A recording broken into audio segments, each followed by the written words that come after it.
Hello once again, welcome once again to my YouTube channel. In this video I'm going to be showing you how to retouch this particular picture I have over here using your frequency separation layer. This picture was given to me by Oscar Photography. You can check out his Instagram channel, his Instagram handle, see some of the work he did so far. He's very good at what he does. So he just gave me this picture to work on. I'm going to be color grading and also manipulating this picture at the same time. So let's jump into that. Firstly, I'm not going to do any editing here. The light setup is okay. The contrast is okay. I'll just go to open the image directly first. Then I'm going to be working on my frequency separation layer for the retouching. So this is the picture. This is what it looks like. Firstly, let's resize it. Let's resize the picture now. How are you going to do that? Just go to our crop. Mostly I love using 5:7 for my crop size. Then I'll just adjust it. I'll adjust it.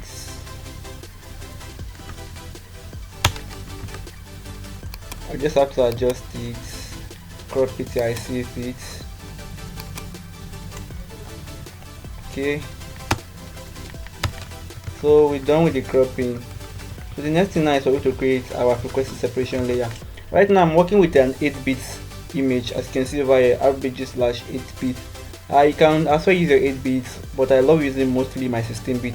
So for you to change it from 8 bits to 16 bits, it's very there. Let me show you this easy step. The ultimate retouch panel I have over here. If you want to know how to get it, just go to my other videos. You see I dropped the link there for you guys to download there, install on your PC directly.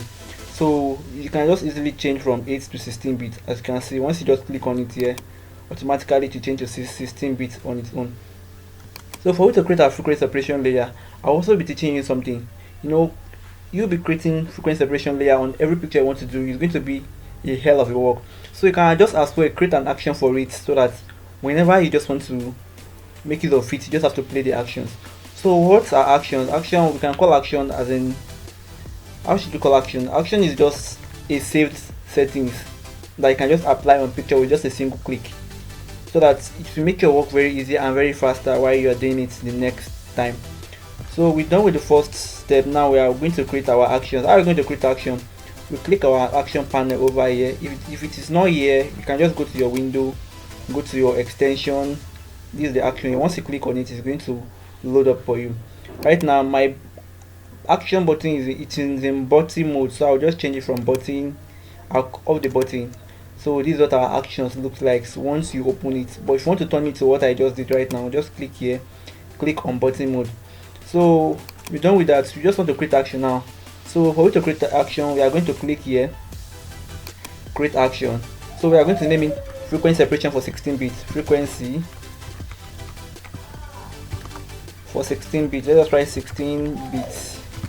So we click OK. So our action has already started to record now. So we are going to do two things now. We are going to duplicate our image into two. Ctrl J, Ctrl J. That's twice. The lower one we are going to name it low frequency. Low frequency. While the other one we name it high frequency layer. HIGH. So let's turn off the high for now. Let's work on the low. So we are going to blur out this low. The reason we are blurring the low right now is for we to know, it should determine the amount of texture we want to be on the skin. So we'll go to filter. Under filter we'll look for Gaussian blur, then Gaussian blur. So apply it now. Let me reduce all the blur. So these are normal picture. So once the details start blurring out, it will determine the amount of textures that you're going to apply on the picture. So let's keep on increasing it. So we are no longer seeing the picture very clearly again. As of right now, okay, I think all the details are blurred out now. So I think this is okay for me. So I just have to click my OK now. So we're done with the low frequency layer. The next is for us to go to the high frequency layer. Let's turn the high frequency back on. This is it. Then we'll click on our high frequency now. We go to image. Under image, we go to apply. So right now we are working on a 16-bit image. So now we are going to turn this our layer from merge, we turn it to low frequency layer. So everything we are working on now is going to be applying on both the high and the low frequency layer at the same time. So the blend mode from multiply, we change it to subtract.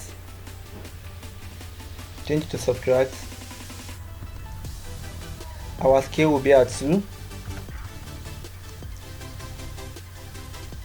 Sorry, we change it to addition. If you are working with the 16 bits, the 8 bits, that's when we change to subtract. But when it comes to the 16-bit image, you are going to put it on addition. Make sure it's on addition. Our scale has to be 2. I'll make sure we invert the selection. But while working on the 16-bit image, you don't have to invert, and also it's going to be on the subtraction. So we're done with this now. As you can see, our texture is already out. Look at the texture we have on the picture right now. So we'll click on our OK. So we'll now change the blend mode from normal, we change it to linear light. So now anything we're working on right now is going to be applying. If you work on the low layer, it's going to be applying also on the high layer. So we're done with that now. The next thing for you to do is to group them together. Select the upper one, select the other one, then Ctrl G, then name it frequency. The group, name it frequency. We're done with the first step now. So you can now as well save your action now by clicking on this pause button over here. As you can see, we already saved our action right now. So now let's delete what we just worked on right now and play our action now. Let's see what it looks like. So let me delete it now. As you can see, we only have our background layer now. So I'm going to click on our frequency 16 bits now. Then I click on play. Wait for it to load.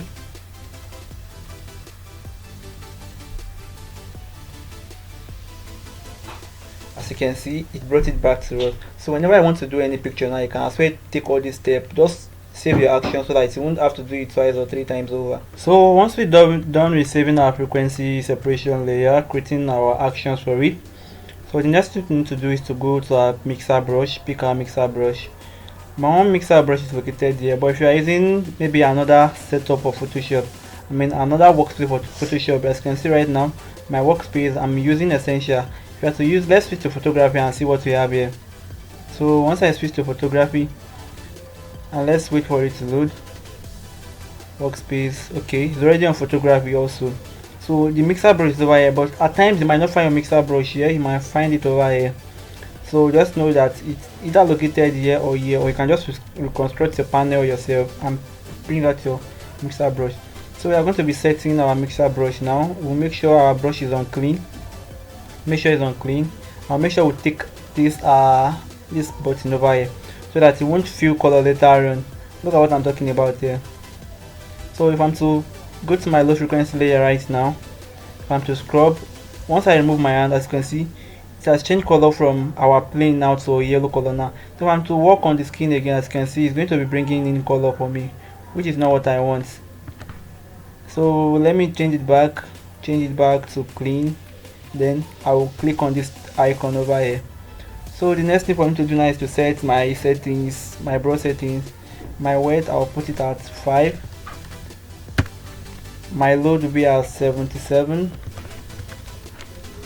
and my mix will be at 60%, slow at 50. So I will now start working through mixing the skin together. Note, if you are using a different settings for your mixer brush, that means you are using a different frequency separation layer, and you are going to be, depends on the settings you use, it's going to depend on how you're going to set your brush settings, the intensity of your brush, so that you won't spoil the facial addictive. So now let's start by scrubbing over the picture gently. So you can as well just turn off your eye layer to see what you are doing. Let's turn it off right now so that I can see what we are doing. And also, while using your mixer brush, make sure you don't drag your dot to your bone. Just do it a step at a time. If you are in a dot, stay in your dot. If you are in your bone, stay in your bone. Don't drag your dot to your bone, you are going to destroy the details there. So let's do it gently, one after the other. So I'm going to forward this step. I'll meet you guys at the end of the first step of the skin smoothing, the skin retouching. So don't forget to like and subscribe to my YouTube channel, and also turn on the notification icon. If you have any question, you can contact me. I will get back to you as soon as possible. And also, if you are interested in getting any of my pack, The link is in the description below. You can actually buy them there. They are very cheap, they are very affordable, and you learn a lot from it.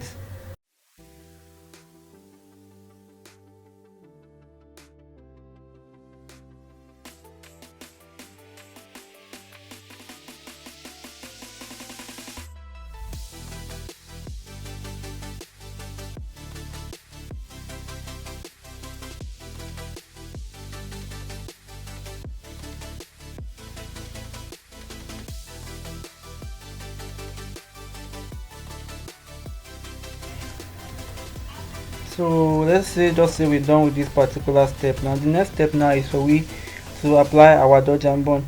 Normally you can as well apply your dodge and burn before you use a frequency separation layer, but you can as well do it at the end of your frequency separation layer. So I'm going to be doing mine after my frequency separation layer. So I'm going to be creating my dodge and burn now. I already have the action for my dodge and burn over here. Now also I'll be dropping the action for you guys to make use of, or your own personal use too. So I'll click on my action, I'll look for my burn, my dodge. As you can see, this is my dodge over here. I'll play it. So my dodge is ready to use. But here's the technique I use while using my dodge and burn. I'll just go to my curve adjustment layer over here. I'll go to black and white, as you can see. So I'll reduce down my red. As you can see, it pops up right now. So this area here, this whiter area, this is where we're going to dodge. And white the darker area, that's our burn area. So we can as well work with this to get a nice dodge and burn, because it's very hard to dodge pictures if you are just a newbie or you are not familiar with how to use dodge and burn. So you can as well use these techniques to get your dodge and burn very right. So this time around I will go back to my dodge. I'm working on my layer marks over here and make sure my brush is on white color. Then I'll pick my normal brush. My opacity will be at tops 15 so that I can just get it right. I don't want it to be much, and I don't want it, if I can just leave it small so that I can just duplicate the opacity, the layer twice to make it more intense. So this is my brush now. I'm going to be tracing over the brighter area, and if you see that the shadow is not too much, you can just go back to your black and white layer, then bring it down again so you see what you need to see. So now let's start. I'm going to start with this nose over here, this front nose over here. So I'm going to be dodging it. From there I'll go to the forehead. You can see I'm only enhancing it, I'm not creating new thing for it, I'm just enhancing the dodge and burn that's already there before, as you can see.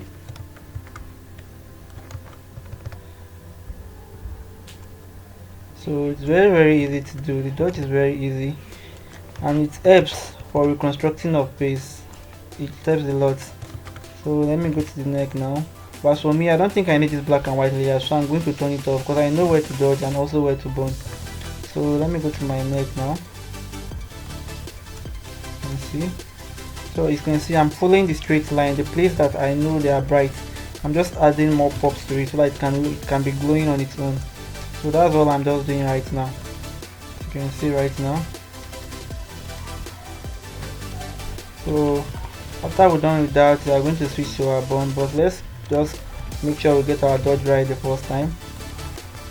So if I to turn my dodge and burn layer off, as you can see, we just make our image pop. So let's just add a little bit more of it to it. So as you can see, we're getting something nice right there.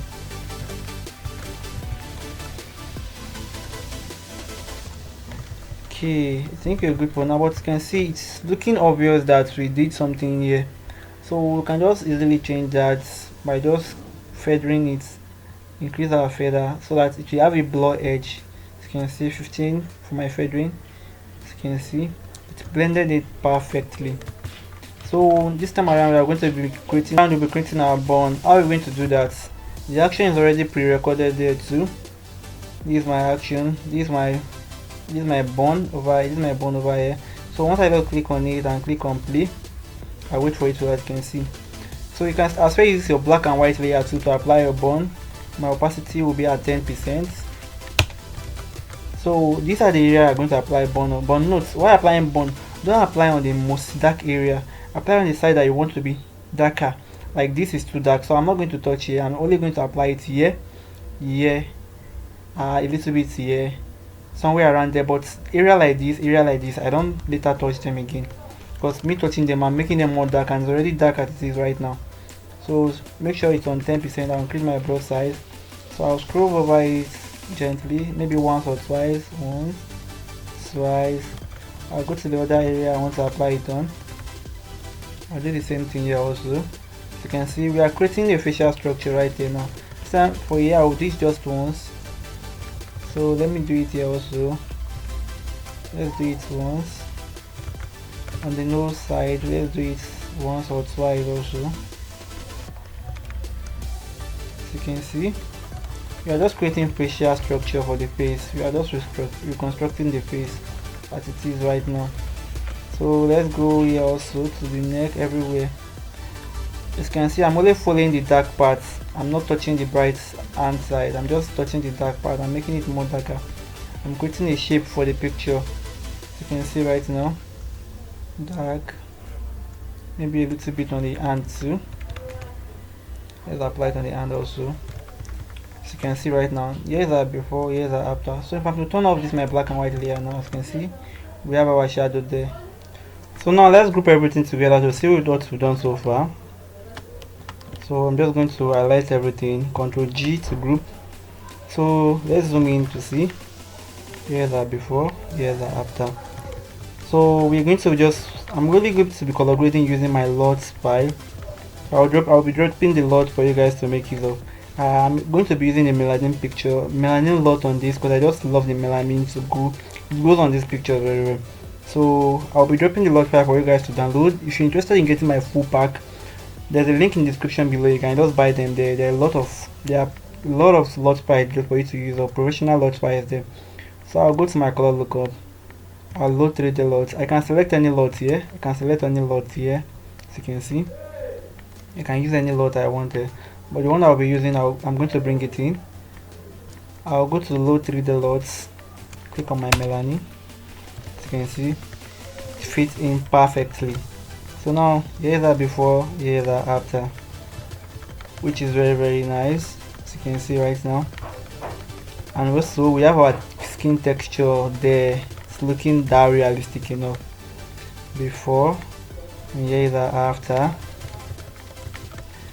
So now the next thing for what to do, let's darken the edges a little bit. We are going to be using vintage. So let me just merge everything together. Ctrl J, Ctrl E for this. So I'll go to my camera raw. I'll go to filter, camera raw. Wait for it to load.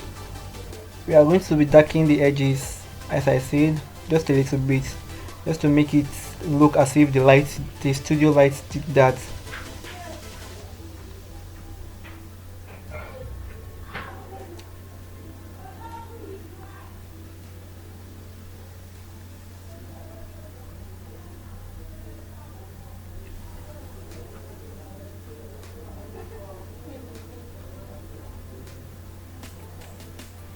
So once it pops up, we just go to our settings. So we just look for vintaging. Let's put it at medium. As you can see, click OK. Wait for it to apply on our image. As you can see, here's our before, here's our after. It's looking all that nice. So that's all for this tutorial. Thanks for watching, guys. Don't forget to like and subscribe to my YouTube channel, and also turn on the notification icon. If you have any question, you can drop your question in the comment section below. I'll get back to you as soon as possible.